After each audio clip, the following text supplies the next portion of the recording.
Дауыл!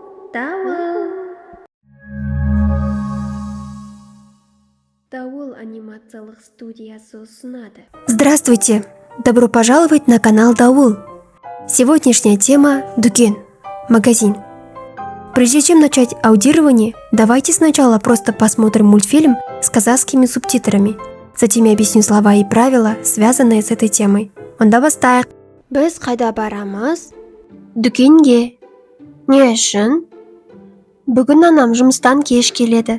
Бізге дүкенге бару керек. Не алуға керек? Не алуымыз керек деп айтылады. Не алуымыз керек? Бір дана нан, бір қорап қант, бір келі қызанақ, 2 келі қияр, 3 келі картоп, 2 литр сүт, 10 жұмыртқа және тәттілер алуымыз керек. Жасыл, сүттің жарамдылық мерзімін көру керек. 2026 жылға дейін 2025 жылдың 7 шілдесінде жасалған. Бұл кеше жасалған торт неше тұрады? 7800 теңге. 7800 теңге деп айтылады. Жасыл, азық-түліктерді орындарына қою керек. Жұмыртқа мен сүтті тоңазытқышқа саламыз. Көкөністерді қорапқа саламыз. Қантты ыдысқа саламыз. Тәттілерді шкафқа саламыз. Жұмыртқа мен сүт тоңазытқышта тұрады. Көкөністер қорапта тұрады. Қант ыдыста тұрады. Тәттілер шкафта тұрады. Нан үстелдің үстінде тұрады. Екінші бөлім. Біз қайда барамыз? Дүкенге. Не үшін? Бүгін анам жұмыстан кеш келеді.